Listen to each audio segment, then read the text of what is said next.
Good morning and welcome to the Core Connection. I'm Mira Rubin here with you on Enlightened World Network. And today's topic is uncertainty and the power really of uncertainty for generating something new, and how our rush to certainty kind of derails our opportunity to come to really new ideas and new solutions for things in many cases. So that's what we'll be talking about today. And good morning, Rosalind. So good to be starting the morning with you, starting the day with you, and everybody else who's joining us. Welcome. And so before we get started, let's take a minute or two to get present. Let's take a deep breath in through your nose and hold it. And imagine clean, crisp oxygen flooding your lungs and your bloodstream, bringing vital life energy to your body and being. And as you exhale any tension, stress, negativity, fatigue. And now let's take another deep breath in through your nose and hold it. This time, imagine brilliant, bright light lighting you up from the inside out, illuminating, electrifying, and energizing all your cells, your molecules, your electrons, and creating a brilliant beam of light and energy from your heart out into the world. And as you exhale any remaining tension, stress, negativity, fatigue. And now let's press our palms together. Vigorously rub those hands together, feel the tension, the friction, the temperature, pressure, all those sensations, the tickling and tingling when you stop, and allow all of that sensation to bring you present right here, right now, into this remarkable physical form that enables you to experience life. Welcome, welcome, welcome. Good morning. So we're talking about uncertainty, and it's really interesting how we have a drive to certainty. We want to understand things, we want to be able to explain things, we want to we hold to our beliefs and convictions with the certitude that makes us know who, or believe that we know who we are and what we're all about, and there's a right way and there's a wrong way, and it's very, very interesting because it's a remnant of it's a characteristic of our predominant system that's based in domination and control and ownership and separation. And so when it might feel like a leap, that like how does all that connect with certainty? Well, certainty is know your place, right? Know your role. Know what your job description is, know what your lane is so you can stay in it. Our certainty gives us the illusion of control, right? If I have certainty that that something is going to play out in a certain way, or if I have certainty in my perception of another person or the way things should be, then if I know how things should be, then that gives me the authority, whether it's self-granted or legitimate in any way or not. It gives me the authority to try to enforce the way that things should be because I know. And being in uncertainty is tremendously uncomfortable. I mean, we're oriented, we are socialized to move towards certainty. So being in uncertainty rather than enlivening is often just tremendously uncomfortable. Good morning, Bernadette. Welcome. So good to have you here with us this morning. We are talking about the merits of being in uncertainty, and that doesn't mean being wishy-washy. We can be actively engaged in uncertainty, in that we can be in an inquiry around it. And if we take on uncertainty as an invitation, maybe it will allow us to question some of our presuppositions, some of our what they called in the forum an already listening, having an already listening. In other words, we have an expectation, we have a vantage point. We talk about this all the time, the view or the lens through which we perceive our world and our experiences. That is a certainty. Like we know how things are, and because we know how things are, then it gives me a way to be able to interpret the world, versus being in a world that is uncertain, where there are endless possibilities. The fact that there are endless possibilities in an uncertain world gives us an opportunity to access possibilities that we wouldn't otherwise have access to in a certain world, if that makes sense to you. Hopefully it does. So Rosalind says, program responses versus I am accepting what is actually in front of me instead of forcing it into something else. Yes. Thank you for that, Rosalind. Exactly. When we have certainty, we kind of try to make the world comply to whatever that certainty is about. I know the right way.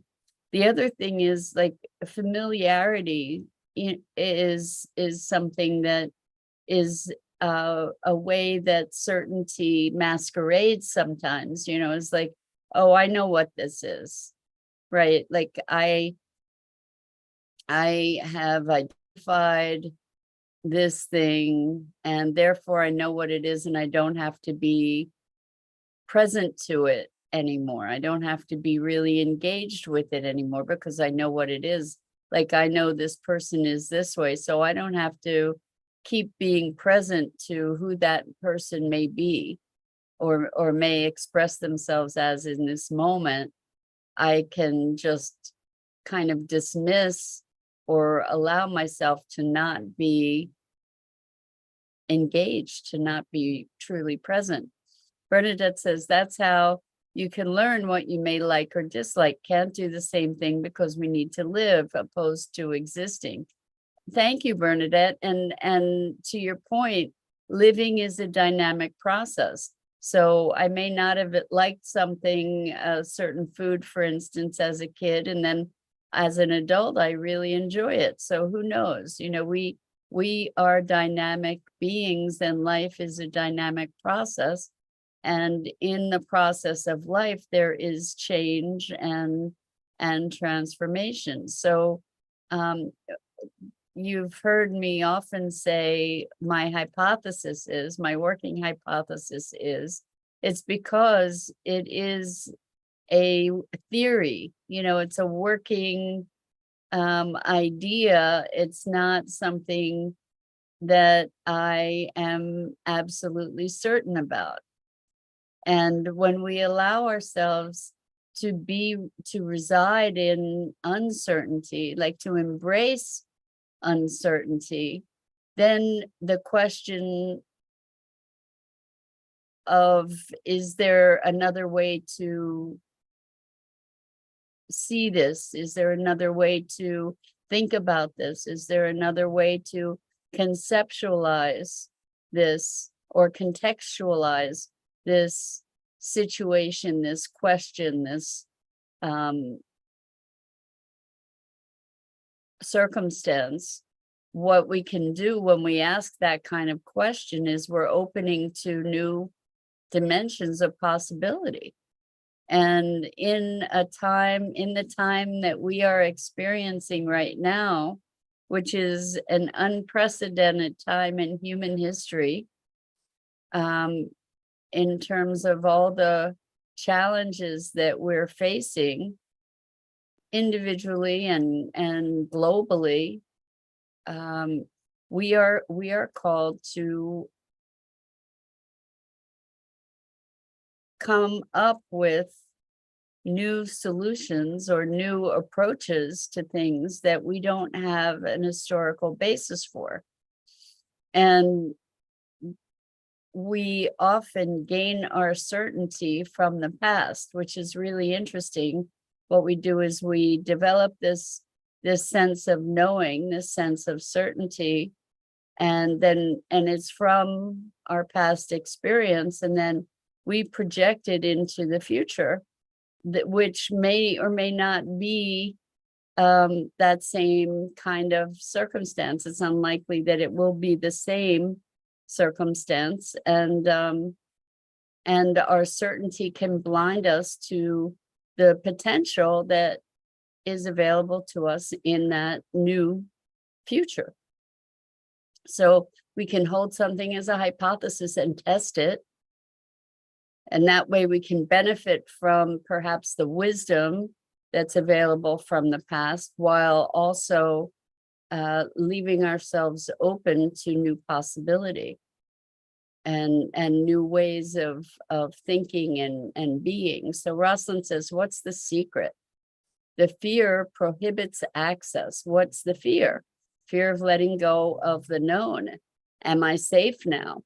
So I think you hit the nail on the head there, Rosalind, because I think that this whole drive towards certainty is motivated by fear, and fear of not being in control, and fear of a world that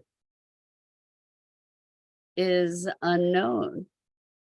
And so learning to become comfortable with the unknown, learning to embrace it and find exhilaration in it rather than fear, is a place where hope resides, where potential and possibility reside. The other part of this world of domination and control that I mentioned earlier is predicated on a world that is hostile. You know, that we live in a dangerous world, that people are out to get us, that we are separate from one another, and it's about othering and separate threat, containing threat, or containment. And if we instead can cultivate a perspective that life is happening for me and through me rather than to me, then the world is not a dangerous place anymore. And when we experience that fear, we can find access, when we really believe or allow ourselves to become immersed in the notion that life is happening for me and through me, then we can create a very different relationship with life's circumstances and with uncertainty itself. So Rosalind says it can feel like what are we willing to sacrifice for safety? Thank you so much. Oh my gosh, that's such a big question, and I'll talk about that in a second. And then Rosalind continues, instead, seeing people around me as reflections somehow can be curious to see ourselves indirectly. So when we recognize our connectedness, we can see the people around us as aspects of ourselves. And that can be threatening when we see people around us that we're not all that thrilled by, but we can be in a very different type of relationship when we allow ourselves to see people around us as reflections, if we see ourselves as all connected and all essential. So back to the beginning of what you said, Rosalind, it can feel like, what are we willing to sacrifice for safety? And if you look at going back to 9/11, we allowed 9/11 to be the impetus for one of the biggest incursions on our civil liberties ever, right? Now it's a norm to go through the X-ray at the airport. Put your hands up, spread your feet, and stand there so that you can be X-rayed. To have our property searched, going through the, checking the luggage. We have normalized that kind of inspection, that kind of behavior. Like, that's okay, that's the norm. We have given up a lot of our privacy in the name of safety, and a lot of our rights. It's the norm for us, and I'm not saying that it should or shouldn't be. I'm just pointing out, for safety, it's the norm to be able to be pulled over and stopped at a checkpoint. Like, the checkpoints can be set up and you can be stopped just to be checked. It's very, very interesting what kind. It's not abnormal to see people, enforcement people with guns, and that has become the norm. Talk about for safety, talking about safety in schools, where some places have legalized that teachers can carry guns to help protect the kids in schools.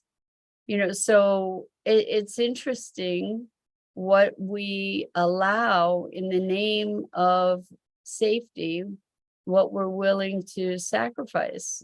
I mean, I don't know about you, but to me, more guns means more potential danger. That's me, and I know that, not everybody agrees, and that's okay.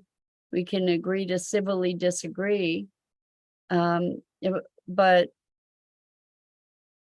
it's interesting what we give up in the name of safety. And one of the things that we give up in the name of safety is speaking our hearts and minds, right? Because maybe we're afraid that we'll get attacked for saying what we believe. And oftentimes that happens. I mean, craziness. Look at what's going on, and how people are intimidating other people for having different beliefs. All the polarization, the threats of violence, the actual violence, right? Bernadette says, when you're sitting on the fence and one side is uncertain and the other side is in your mind unsafe, how do you manage the peaks on the fence when the control of what you desire is being dictated by those who control your right to safety? Wow. That's an intense question. So how do you manage the fence when the control of what you desire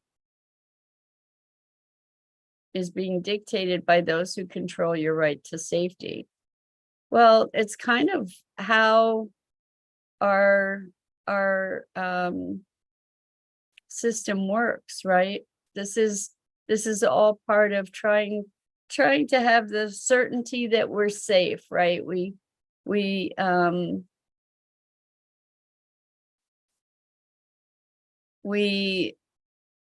make rules, or we empower people to make and enforce rules that make us try to feel safe, and in our rush to certainty, the rules that we make are really playing whack-a-mole with symptoms. That's really that's really what's happening, is that we see a problem and we fix the problem, or what we think is the problem, but the problem that we're fixing is a symptom. So Rosalind says it becomes a desire for freedom from expectations, avoiding things that are unpleasant. Who is saying they're unpleasant or undesirable, right, Rosalind? So here's an example of certainty at its dysfunctional, less than optimum. So let's say there's a pothole that is in the road, and we can just go fix the pothole, right?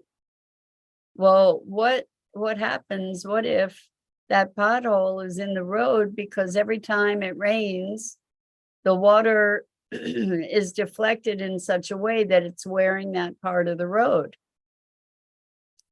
Fixing the pothole doesn't fix the problem. It just alleviates the symptom temporarily until the water washes that part of the road away again. So then the question is, well, what can we do to utilize this water as a resource? So that's not usually how it's thought of. It's thought of, well, the water's a problem now, so we have to divert the water, and we can then divert the water, and that could be creating another problem, rather than recognizing the water as a resource that we can then capture.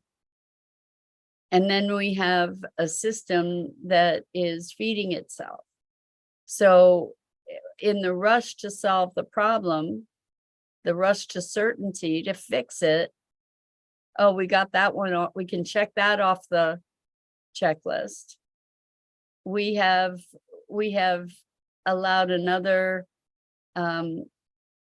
potential problem.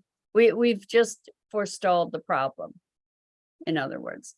And we've also lost the opportunity to take advantage of a resource that could be well utilized, of a ecological system that we could be enhancing. So certainty.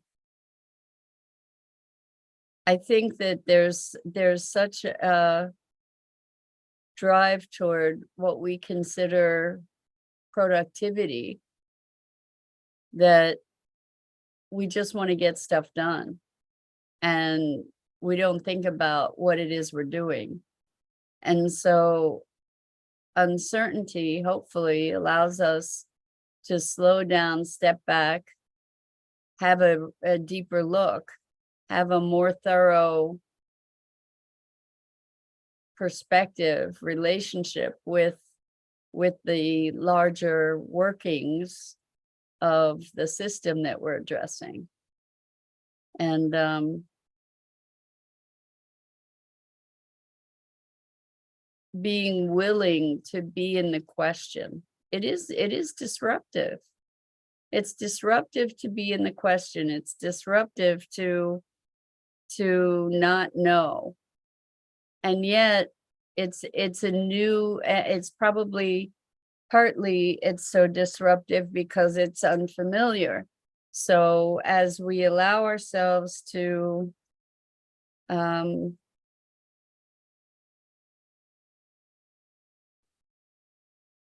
be curious and to be uncertain, truly, truly new potentials and new possibilities can arise, and new ways of thinking about things. The thing is, it's very inconvenient. So as an example, I was speaking with someone who's part of an organization, and there's a social, political challenge coming up in that organization. And we were looking at what different levels we might be able to think about it from. And when the structure itself is assumed, when the structure itself is certain, we don't tend to question the things that might be the very source of the problem. And so to be thinking about this situation from a systemic perspective could potentially be very, very disruptive, because it may mean, oh my gosh, we get to rework the system, which is very disruptive, right? And it also can lead to true fulfillment of potential. And what would be a true evolutionary step, a true accessing of actual potential, rather than a perpetuation, which is kind of just filling the pothole in the road. So I invite you to look at where in your life there has been certainty. Like, is that really the way this is? Is there another way to think about this in our relationships with each other, in our perspectives on our altercations with people or our frustrations? So Bernadette says, my pocketbook is not a safe place to continue paying for things that are out of my control and does not allow growth, leads to fear in itself. So it sounds to me like you're talking about maybe having some new ideas about your finances and the things that you're committed to. So these are all good questions. You know, it's all good to be looking at where is certainty at play? Where can I open new windows and doors to experience some new perspectives? And with that, I'm Mira Rubin. This is the Core Connection, and I go live here on the Enlightened World Network Facebook page and YouTube channel each weekday morning at 9 a.m. Eastern. And I invite you to check out the other awesome programming at Enlightened World Network, EWN, One with the Earth, Enlightened World Living. And Bernadette says taxes and inflation, and that's beyond where we have time to go today. So much love and appreciation to you all, and to your willingness to be exploring these stimulating topics. Until next time, so much love.